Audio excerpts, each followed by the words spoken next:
अगर किसी शादी में दुल्हन पहली बार दूल्हे से यही कहे, मैं विदा होकर नहीं जाऊंगी, तो आप क्या सोचेंगे? परंपरा, डर या कोई मजाक? अमित ने भी वही सोचा था, लेकिन उसे क्या पता था कि ये वाक्य उसकी जिंदगी का आखिरी सामान्य पल बनने वाला था। निर्भयपुर गांव में उस रात कुछ अजीब था। ढोल बज रहे थे, लेकिन आवाज जैसे दूर से आ रही हो। लोग हंस रहे थे, मगर आंखों में खुशी नहीं थी। गांव के बाहर खड़ा पुराना पीपल, जिसके बारे में कहा जाता था कि उसकी छाया झूठ नहीं बोलती, उसकी पत्तियां बिना हवा के कांप रही थीं। अमित घोड़े पर बैठा बारात के साथ गांव में दाखिल हुआ। उसका दिल तेज धड़क रहा था, लेकिन वजह समझ में नहीं आ रही थी। डोली जैसे ही रुकी, अचानक चारों तरफ सन्नाटा छा गया। सावित्री, दुल्हन, डोली से उतरी। उसने पहला कदम रखा और अमित को लगा जैसे उसके पैरों ने जमीन को छुआ ही नहीं। पल भर के लिए उसकी नजर रुकी, फिर उसने खुद को समझाया, थकान है बस। शादी की रस्में शुरू हुईं। आग जली, मंत्र गूंजे, लेकिन अमित की छोटी बहन काजल लगातार दुल्हन को देख रही थी। भैया, उसने धीरे से कहा, पायल की आवाज क्यों नहीं आ रही? अमित ने नीचे देखा। सावित्री चल रही थी, लेकिन सच में कोई आवाज नहीं। उसने बात टाल दी, लेकिन काजल का चेहरा डर से सख्त हो गया। फेरे शुरू हुए। पहला फेरा सब सामान्य। दूसरा, हवा अचानक ठंडी हो गई। तीसरा, हवन कुंड की आग फड़फड़ाने लगी, जैसे सांस लेने में तकलीफ हो रही हो। अमित की पीठ पर सिहरन दौड़ गई। उसे लगा जैसे किसी ने पीछे से उंगलियां रखती हों। वो पलटा, कोई नहीं। लेकिन किसी की नजर लगातार उस पर थी। उसने सावित्री की ओर देखा। पहली बार उसने उसका चेहरा ठीक से देखा। बहुत सफेद, आंखें नीचे और होंठ जैसे कुछ कहना चाहते हों, पर शब्द बाहर ना आ पा रहे हों। रात गहराती गई। किसी तरह फेरे पूरे हुए। सिंदूर लगाया गया। जैसे ही अमित की उंगलियां सावित्री की मांग से हटीं, उसे लगा जैसे उसने बर्फ को छुआ हो। विदाई का समय आया। सावित्री न रोई न रुकी, बस बोली, मुझे विदा मत करना। लोग हंस पड़े। अच्छा शकुन है, किसी ने कहा। लेकिन अमित का दिल बैठ गया, क्योंकि उसने ये शब्द कानों से नहीं सुने थे, वो सीधे उसके दिमाग में गूंजे थे। रात के करीब 2 बजे अमित की नींद खुली। कमरे में अजीब ठंड थी। वो उठा। सावित्री बिस्तर पर बैठी थी, पीठ उसकी ओर। तुम सोई नहीं? उसने पूछा। कोई जवाब नहीं। वो आईने के सामने गया, और वहीं उसकी सांस रुक गई। आईने में वो अकेला था, पीछे कोई नहीं, लेकिन बिस्तर धंस रहा था, जैसे कोई वहीं बैठा हो। उसके कान के पास फुसफुसाहट आई, अब मैं आ गई हूं, अब विदा नहीं होगी। अमित चीखना चाहता था, पर आवाज गले में मर गई। सुबह जब आंख खुली, कमरा खाली था। सावित्री गायब थी। आंगन में हड़कंप मचा था। दुल्हन का कमरा अंदर से बंद था। काजल रोते हुए बोली, दरवाजा तोड़ा, अंदर कोई नहीं। कमरे में सिर्फ टूटी चूड़ियां और पीपल के ताजा पत्ते थे। तभी गांव के सबसे बूढ़े आदमी ने कहा, 30 साल पहले इसी गांव में एक लड़की दुल्हन बनने से पहले मरी थी। नाम वही था, सावित्री। और उसी पल अमित के कानों में फिर वही आवाज गूंजी, अब विदा नहीं होगी। अमित देर तक उन टूटे हुए कांच और पीपल के पत्तों को देखता रहा। कमरे में लोग आ जा रहे थे, सवाल पूछ रहे थे, लेकिन उसकी सुनने की ताकत जैसे खत्म हो चुकी थी। उसके कानों में सिर्फ वही एक आवाज गूंज रही थी, अब विदा नहीं होगी। काजल ने उसका हाथ पकड़ लिया। भैया, वो सच में चली गई क्या? अमित जवाब नहीं दे पाया, क्योंकि उसे साफ महसूस हो रहा था, जो गया है वो गया नहीं। दोपहर तक लड़की वाले चुपचाप गांव छोड़ने की तैयारी करने लगे। न कोई झगड़ा, न कोई शिकायत, जैसे उन्हें पहले से पता हो कि यही होगा। अमित ने आखिरकार सावित्री के पिता को रोक लिया। आप जानते थे, है ना? उसकी आवाज कांप रही थी। आप जानते थे कि वो इंसान नहीं है। उस आदमी ने बहुत देर तक अमित को देखा। फिर पहली बार उसकी आंखों से आंसू गिरे। हमें माफ कर दो, वो बोला। हमारे पास कोई और रास्ता नहीं था। किसका डर था आपको? अमित ने पूछा। उस आदमी ने जवाब नहीं दिया, बस गांव के बाहर उस पीपल की ओर देखता रहा। हरिहर काका आगे आए। अब सच छुपाने का कोई मतलब नहीं, उन्होंने कहा, क्योंकि ये अब दुल्हन बन चुकी है। सब चौंक गए। दुल्हन? रघुवीर सिंह बोले, वो तो चली रही। काका ने धीरे से सिर हिलाया। नहीं, वो अब इस घर से बंध चुकी है। फिर उन्होंने वो बात बताई जो कोई नहीं बताना चाहता था।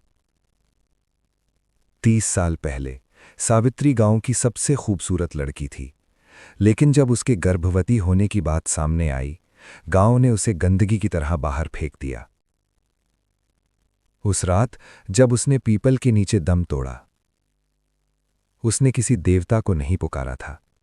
उसने वचन लिया था कि वो दुल्हन बने बिना नहीं जाएगी, कि वो उस घर में जाएगी जहां उसे स्वीकार किया जाएगा।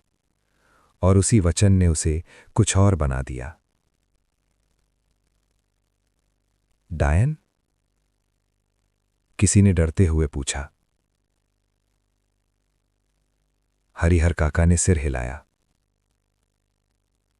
न पूरी डायन, न पूरी आत्मा। तो फिर? अमित की आवाज निकल गई। एक बंधन, काका बोले, जो हर उस आदमी से जुड़ जाता है जो उसे देखकर भी भागता नहीं। अमित को सब समझ में आने लगा। वो आईने वाला पल, वो फुसफुसाहट, वो ठंडक। तो वो मुझे क्यों नहीं मार रही? उसने पूछा। काका ने उसकी ओर देखा। क्योंकि तू उसका रास्ता है। उस शाम गांव में अजीब चीजें होने लगीं। घर के बाहर कोई चलने की आवाज, लेकिन कोई दिखता नहीं। दिए अपने आप बुझ जाते, दरवाजे बिना हवा के हिलते। और अमित? आईने में उसकी परछाई कभी कभी मुस्कुराती। खिड़की के शीशे में उसका चेहरा पल भर को दिखता, लेकिन जब भी वो पीछे मुड़ता, कुछ नहीं। रात फिर आ गई। इस बार अमित सोया नहीं, वो कुर्सी पर बैठा रहा। करीब 3 बजे कमरे में वही जानी पहचानी ठंड फैल गई। तुम यहां हो, अमित ने कहा। यह सवाल नहीं था। हां, आवाज आई, सीधे उसके दिमाग में। आईने में सावित्री दिखी, लेकिन इस बार उसका चेहरा डरावना नहीं था, थका हुआ था, दर्द से भरा। तुम चाहती क्या हो? अमित ने पूछा। सच, उसने कहा। जो उस रात हुआ था वो सच। और अगर वो सच सामने नहीं आया? अमित बोला। सावित्री की आंखों में पहली बार गुस्सा आया। तो अगली शादी, उसकी आवाज भारी हो गई, पूरी नहीं होगी। अमित की सांस रुक गई। अगली शादी? हां, वो बोली। और उसके बाद अगली और अगली, जब तक गांव खाली न हो जाए। अमित उठ खड़ा हुआ। यह गलत है। सावित्री ने उसे देखा।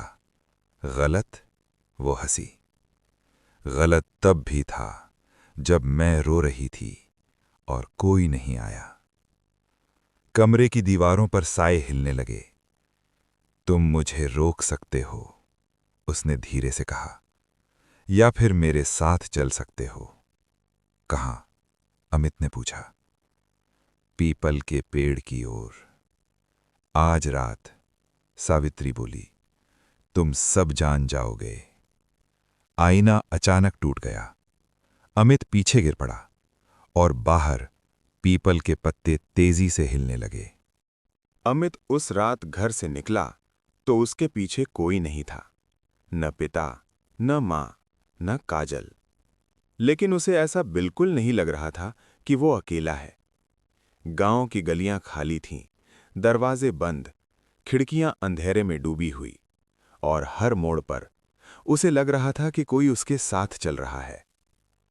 पीपल का पेड़ दूर से ही दिखने लगा था। उसके पास पहुंचते ही हवा अचानक तेज हो गई। पत्तियां ऐसे कांप रही थीं जैसे कोई डर से थरथरा रहा हो। मैं आ गया हूं, अमित ने कहा। उसकी आवाज कांप रही थी। मुझे पता है। वही जानी पहचानी आवाज आई, लेकिन इस बार वो फुसफुसाहट नहीं थी। पीपल के नीचे सावित्री खड़ी थी, लाल जोड़ा, खुले बाल, लेकिन अब उसका चेहरा डरावना नहीं था। थका हुआ था, बहुत ज्यादा थका हुआ। यहीं मरी थी ना तुम? अमित ने पूछा। सावित्री ने सिर हिलाया। यहीं रोई थी, वो बोली। यहीं चिल्लाई थी और यहीं सबने मुंह मोड़ लिया था। अचानक अमित को कुछ दिखा। पीपल के नीचे जमीन थोड़ी सी धसी हुई। तुम्हारी लाश? उसने पूछा। नहीं, सावित्री बोली। मेरा सच। उसने जमीन की ओर इशारा किया। अमित ने हाथ से मिट्टी हटाई। कुछ ही पल में उसकी उंगलियां किसी कठोर चीज से टकराईं। लकड़ी, एक छोटा सा संदूक। उसका दिल जोर से धड़कने लगा। सावित्री ने कहा, खोलो। अमित ने कांपते हाथों से संदूक खोला।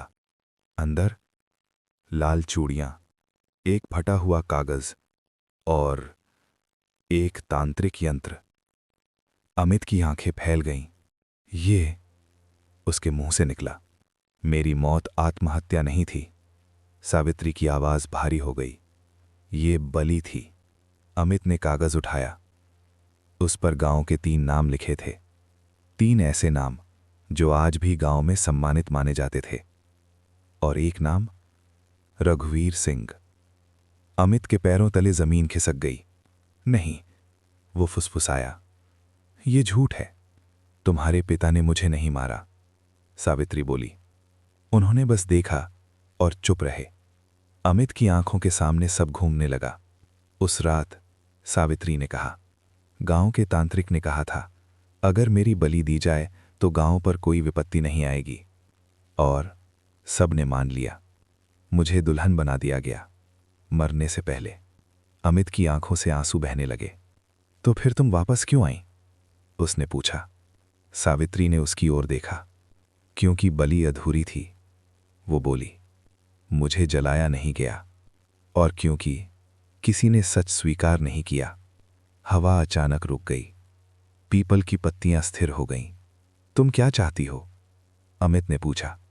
सच सबके सामने आए, सावित्री बोली। और एक आखिरी रस्म पूरी हो। कौन सी रस्म? अमित ने डरते हुए पूछा। सावित्री ने उसकी ओर कदम बढ़ाया। विदाई। अचानक अमित को सब समझ में आ गया। अगर तुम्हारी विदाई हो गई, उसने कहा, तो तुम चली जाओगी। हां, वो बोली, लेकिन कोई और मेरी जगह नहीं आएगा। और अगर नहीं हुई तो? अमित ने पूछा। सावित्री की आंखें काली होने लगीं। तो ये गांव कभी चैन से नहीं सोएगा। अमित चुप हो गया। उसे अपने पिता का चेहरा याद आया, मां की चुप्पी, गांव की खामोशी। उसने संदूक उठाया। सबको बुलाओ, उसने कहा। सावित्री ने पहली बार राहत की सांस ली। सुबह होते होते पूरा गांव पीपल के नीचे जमा था। तांत्रिक भी था, गांव के बुजुर्ग भी। अमित ने सबके सामने संदूक खोला, कागज पढ़ा, नाम लिए। सन्नाटा छा गया। रघुवीर सिंह ने सिर झुका लिया। हम डर गए थे, वो बोले। हमने गलत किया। सावित्री की परछाई धीरे धीरे सामने आई। अब विदाई होगी, उसने कहा। रस्म शुरू हुई। अंतिम मंत्र पढ़े गए। जैसे ही अग्नि जली, सावित्री ने अमित की ओर देखा। धन्यवाद, उसने कहा और मुस्कुराई। पहली बार, सच में। आग तेज हुई, हवा चली और फिर सब शांत। पीपल के पत्ते गिर पड़े। सावित्री गायब थी। गांव में फिर से शादियां होने लगीं। डर खत्म हो गया। कुछ महीने बाद अमित शहर चला गया। नई जिंदगी। लेकिन एक रात शादी के कार्ड छपवाने के लिए वो प्रिंटिंग प्रेस गया। कार्ड पर लिखा था, वर का नाम अमित सिंह, वधू का नाम सावित्री। उसका दिल बैठ गया। ये किसने लिखा? उसने पूछा। प्रिंटर ने हैरानी से कहा, आपने ही तो नाम बताया था साहब। अमित की उंगलियां ठंडी पड़ गईं, क्योंकि उसे याद आया सावित्री ने जाते जाते क्या कहा था, मैं जा रही हूं, पर बंधन हमेशा एक जैसा नहीं होता।